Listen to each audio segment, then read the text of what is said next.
Borchardt, and joining me now is Emily Paxhia from Poseidon Asset Management. Emily, you guys have been in the cannabis industry for a long time. You're really kind of some of the pioneers. What are some of the biggest changes you've seen since you first started investing? Are the companies more mature? Are they a little bit more grounded? Yeah, since we started investing, when we first started deploying capital, it was the beginning of 2014. And so since then, we've seen companies that are actually more prepared to take investment. And what I mean by that is that they've consulted with the right lawyers or advisors to really set their companies up, set their documents up. And it's really helping from the investor standpoint to really get that kind of lined up and easier to deploy capital. I've also seen that people have prepared their diligence rooms very well. They've learned from some of the checklists that they see that are out there that they can prepare some of those materials in advance that they think that investors might be looking for. And you guys have just started a second fund. What are the plans behind that? Yeah, so we feel like there are a couple of waves in cannabis investing. It's obviously kind of gone up and kind of drawn back depending on what's happening from a political standpoint. Earlier this year, we saw with Jeff Sessions kind of comments around the industry that some of the capital had kind of retreated in the United States.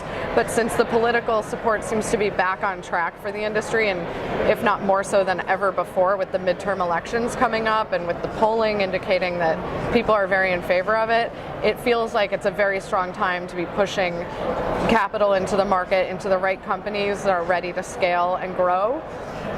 And so that's the idea behind raising more money and putting more money into the industry, is that these companies are kind of at later stages, they're ready to go, and it feels like there's a little bit more of a political tailwind, which is really beneficial to the investor. So when you're looking at a company to invest in, are you trying to stay within one kind of group, like ancillary, or are you really just like, I just looking at the company specifically, and is that company the perfect company for us? Right.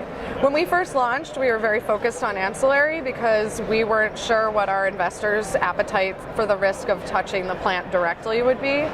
But as we got into it, we really liked the ancillary companies that we were participating in, but we also really felt like there was this whole other ecosystem of cultivation, retail, processing, and distribution that we felt like was necessary to also have sleeves of within our portfolio, because we were really trying to create this diversified yet curated access to the industry, and so that's been something that we've evolved and have built in aspects of over time.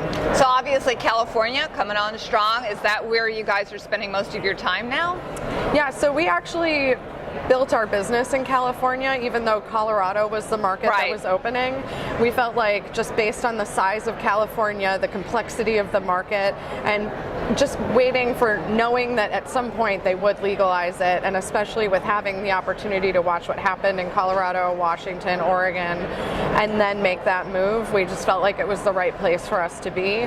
And since it is such a massive state, it's great for us because we hop in the car from San Francisco, we can get up to the Emerald Triangle, we can hop on a plane and get down to Southern California and explore those aspects of the market, which do feel quite different. So it's a complex state, but we think it's a great state, and we think there's some really good things to come.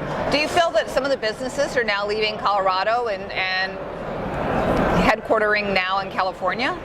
I see a light shining from Colorado into California because I think that they have explored the opportunity space there, and now this is the newer frontier, and quite a bigger frontier actually. So I do think that some people are really trying to figure out how to participate in that market. All right, well, we're going to stay tuned into Poseidon and see who they continue to invest in, because there's going to be a lot coming out of Poseidon in 2018. That's Emily Paxhia, and I'm Deborah Borchardt with the Green Market Report.